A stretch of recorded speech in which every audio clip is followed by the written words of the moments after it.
ದೆಹಲಿಯಿಂದ DCM DK Shivakumar ವಾಪಸ್. ದೆಹಲಿ ಪ್ರವಾಸದ ಬಳಿಕ ಬಹಳ ಚೆನ್ನಾಗಿತ್ತು ದೆಹಲಿ ಪ್ರವಾಸ ಅಂತ ಹೇಳಿದ್ದಾರೆ.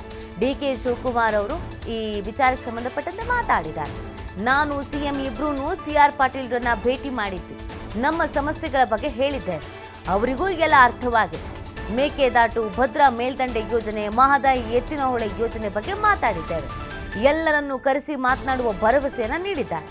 ಭದ್ರಾ ಮೇಲ್ದಂಡೆ ಯೋಜನೆಗೆ 5300 ಕೋಟಿ ಬಿಡುಗಡೆಯ ವಿಚಾರ, ಹಣ ಬಿಡುಗಡೆ ಬಗ್ಗೆ ಕ್ಯಾಬಿನೆಟ್ಗೆ ಕಳಿಸಿದ್ದೇವೆ ಅಂದಿದ್ದಾರೆ. ಎತ್ತಿನಹೊಳೆ ಯೋಜನೆಗೆ ಅವಕಾಶವನ್ನು ಕೊಡಲೇಬೇಕು ಅಂತ ಬೆಂಗಳೂರಿನಲ್ಲಿ ಡಿಸಿಎಂ ಡಿಕೆ ಶಿವಕುಮಾರ್ ಹೇಳಿಕೆ ಕೊಟ್ಟಿದ್ದಾರೆ.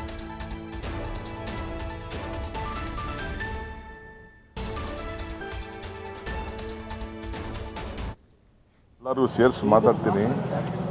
ಡೆಲ್ಲಿ ಪ್ರವಾಸ ಭಾಳ ಚೆನ್ನಾಗಿ ನಾನು ಮುಖ್ಯಮಂತ್ರಿಗಳಿಬ್ಬರು ಸೇರಿ ಸಿಆರ್ ಪಾಟೀಲ್ರ ಭೇಟಿ ಮಾಡಿ ನಮ್ಮ ಏನು ಸಮಸ್ಯೆ ಬಗೆಹರಿಸಿದೆ ಅಂತ ಹೇಳಿದ್ದೇವೆ. ಅವ್ರಿಗೆ ಅರ್ಥ ಆಗಿದೆ ಪ್ರಯಾರಿಟಿ.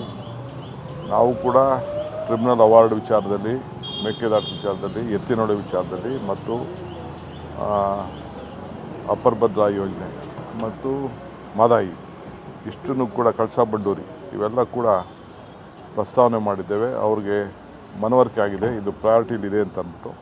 ಸೊ ಕರೆಸಿ ಒಬ್ಬೊಬ್ಬರನ್ನೇ ಮಾತಾಡ್ತೀವಿ ಅಂತ ಹೇಳಿದ್ದಾರೆ. ಅಪ್ಪರ್ ಭದ್ರದ್ದು 5300 ಕೋಟಿ ಬಿಡುಗಡೆ ಮಾಡ್ತಾರೆ. ಅದಕ್ಕೆ ಹೇಳಿದ್ದೀವಿ, ಅವರೇನೋ ಕ್ಯಾಬಿನೆಟ್ ಕಳಿಸಿದ್ದೀವಿ ಅಂತ ಹೇಳ್ತಾ ಇದ್ದಾರೆ. ನಾವು ಎಷ್ಟು ಖರ್ಚು ಮಾಡಿದ್ವಿ, ಇನ್ನು ಎಷ್ಟು ಅವ್ರು ಕೊಡಬೇಕು ಅನ್ನೋದು ಕೂಡ ಎಲ್ಲ ತಿಳಿಸಿದ್ವಿ. ಎತ್ತಿನಹೊಳೆದು ಕ್ಲಿಯರೆನ್ಸ್ ಕೊಡಿಸ್ತಾರಂತ ಫಾರೆಸ್ಟ್ ಡಿಪಾರ್ಟ್ಮೆಂಟ್. ಅದೇ ಎತ್ತಿನಹೊಳೆ ಅಪ್ಲೈ ಮಾಡಿದ್ದೀವಿ, ಕೊಡಲೇಬೇಕು, ಕೊಡಿಸ್ತಾರೆ ಅಂತ ಏನಿದೆ, ಕೊಡಲೇಬೇಕಾಗಿದೆ. It is their duty. ಮೊದಲೆಲ್ಲ ಅಪ್ರೂವ್ ಆಗಿದೆ ಸ್ಟೇಜ್ ಬೈ ಸ್ಟೇಜು. ಈಗ ನಾವು ಆಲ್ಟರ್ನೇಟಿವ್ ಲ್ಯಾಂಡ್ ಕೊಟ್ಟಿದ್ದೀವಿ, ಅದು ಕೊಡ್ತಾರೆ. ಡೆಲ್ಲಿ ಪ್ರವಾಸ ಎಲ್ಲರೂ ಸೇರಿಸಿ ಮಾತಾಡ್ತೀನಿ.